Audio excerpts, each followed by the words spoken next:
Hello everybody and welcome back to Barnyard Blooms. I am out at the flower farm today. I just did some work, so I am hot and sweaty. I'm sorry. I was deadheading cosmos, so I have a few of them in my hair. But I wanted to give you guys a quick tour. I know it's not Sunday night. Surprise, I got busy. But I wanted to show you guys around. I'm starting at the opposite end from where I normally start because my zinnias down here are almost as tall as me. Like, they're ridiculously big. It's kind of awesome. Alright, let's get started.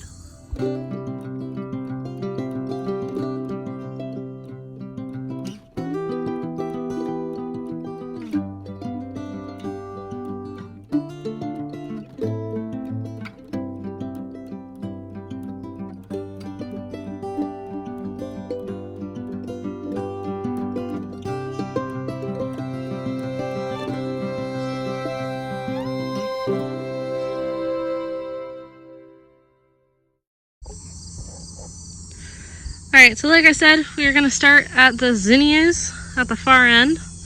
Look at these. They're crazy pretty. I love the colors down here. I haven't started yet, but I am going to be trying to breed some of these guys. I think that bright pink one with maybe an orange.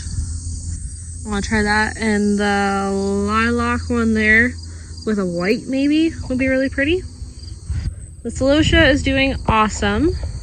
I've been saving all the burgundy because I have a bucket order this weekend for a wedding, and they specifically want burgundy celosia, so I've been saving them for that. So that'll look different next week. The basil, it's hard to see. Most of the leaves are gone, but it gives a nice, like a really cool texture, so I've been picking it and stripping all the leaves off of it. The winged everlasting, there's not very much left of it. I came through and harvested it the other day, and a bunch of it is hanging in the barn. Now I know this part here all looks like weeds, but I've actually been going through and picking a lot of the grass. Like, second, I'll get over and show you some. Like, can you see this?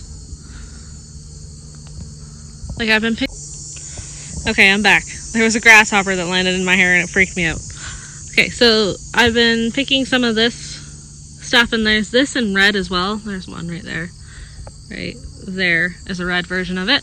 I've been using it just as kind of like little textural stuff in bouquets. These are the zinnias I planted like, what, 2 weeks ago? Look at them. They're huge. They're doing so good. So they've hit their second leaf stage. So I should actually be coming back and fertilizing them. Seeds have everything they need in their actual seed shell until they hit the second leaf stage. So they don't need any food or fertilizer until they hit then.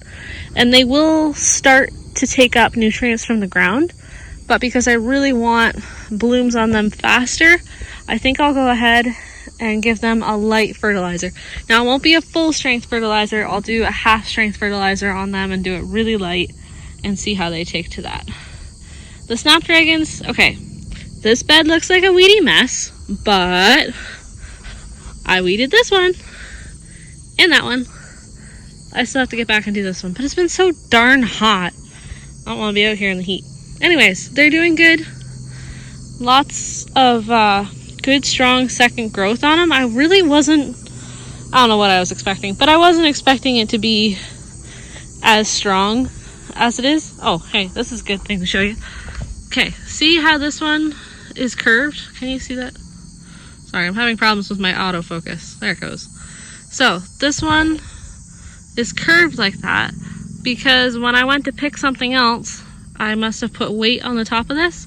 It won't stand back up, and if it will, it'll stand up like that.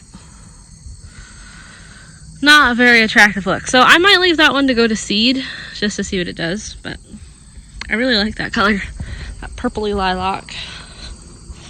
And yes, I did attack the cosmos. That's what I've been working on back here today. You can see all the spent blooms. But lots of new buds coming in there, so they'll be fine. And yes, I am leaving Queen Anne's lace and the fuzzy. This is actually called foxtail grass. It looks really nice in bouquets though. Adds a nice whimsical look to it. More cosmos. And bam! We have asters. I know, right? They look like nothing and now they're like everything. Some of them are unique. So some of them are super roughly like that, and then others are like a single kind of thing. Not really sure what that's all about. I have no idea where those purple ones came from. And there was some like really bright white in here last week. They all seem to have, maybe I cut them all out. I don't know. But yeah, even that dark pink back there, not supposed to be here. It's supposed to be all the light apricot and butter yellow. So, I don't know. I like those purple. They add a nice color to bouquets. And then the zinnias. Hard to believe there was no blooms here. Like, well, I harvested on Friday. So, Saturday, Sunday, Monday. It's been 3 days. I can't believe how much zinnias do.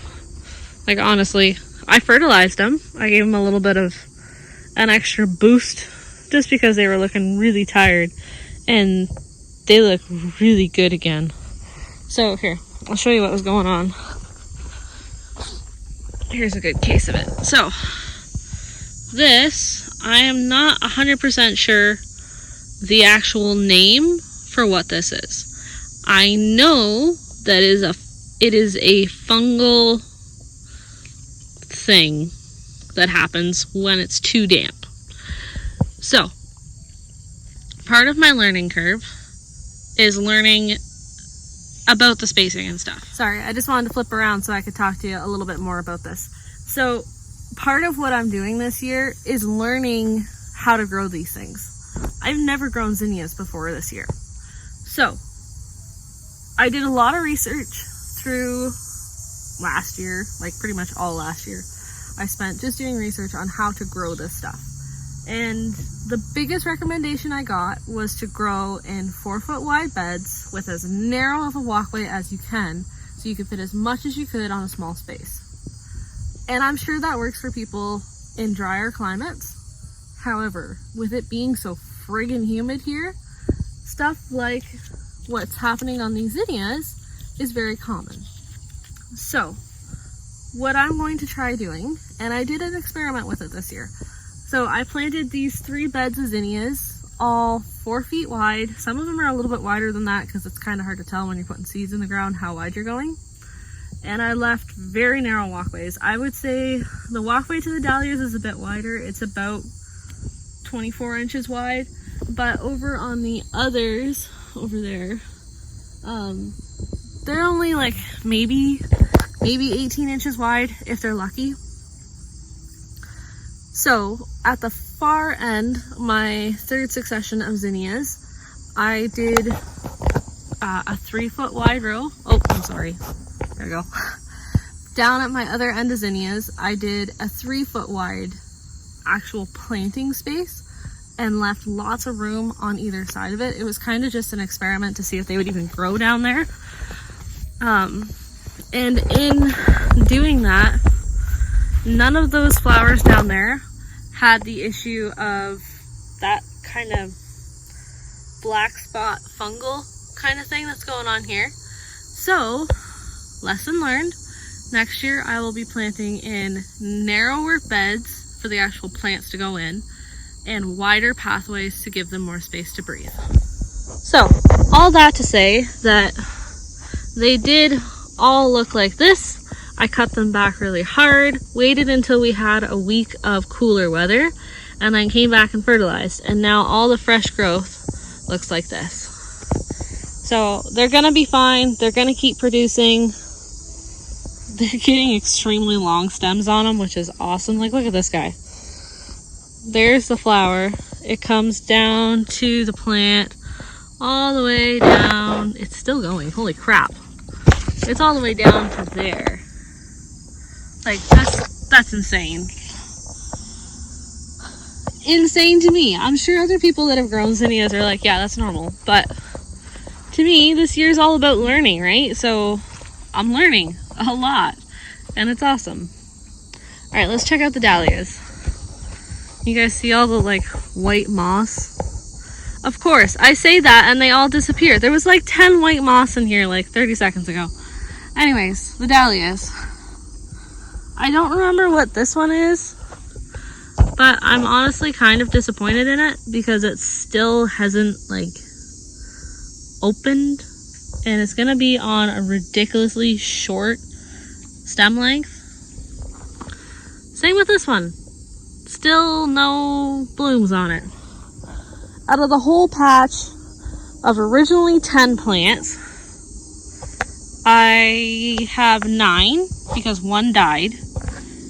And of those 9, this one, which is called Rebecca's World, is by far the most prolific bloomer. Look at that thing, it's huge. And this one over here, which is Aloe Candy, was the earliest to bloom. This one, which I believe is called Bride to Be, is starting, and it looks like it has quite a few buds on it, but I'm not sure. Cornell Bronze, which 1, 2, 3 of those, I've gotten 1 bud off of all of them, and that's it. So as much as I like the idea of having dahlias, I'm getting a little discouraged. It could be me. It's probably me. Let me rephrase that. It's probably me. And I know I'm 100% fortunate to even have dahlias, because a lot of people are having rot issues with them this year because we've had so much water, like so much rain. But these guys, as much as I love them because they're such a unique coloring, I don't know if you can see that or not. See that browning in there? I don't know what that is. I'm almost wondering if it's not like water sitting on the blooms causing them to like prematurely rot. I don't know. I'll have to Google it. And then our sunflowers. Look at them. They're so happy. The ones that are, you know, alive. So yeah, that is this patch today. I don't know if you guys caught the video last night about the sunflowers up at the house. Surprise, deer. Secondary surprise, they're eating them. So we built a fence last night, and so far it looks pretty good. I won't know for a few days though, because we were in the area, so that disturbs them, so they won't be there. They wouldn't have been there last night, but they might come tonight and look at it. So I'll be hopefully getting sunflowers soon, because they're starting to actually like bud up. They're a couple weeks away from actually opening, but they're starting to form the bud anyways, which is really, really exciting. So that is everything for today. There's Susie. I'm gonna try and hopefully even just grab you guys some pictures of the hydrangeas that I planted. Remember doing that? So hopefully I'll get some pictures of them, because wow, they are very happy where they are. So hopefully I'll get some of that and be able to share that with you guys. All right, I hope you have a great day, and I will see you next time.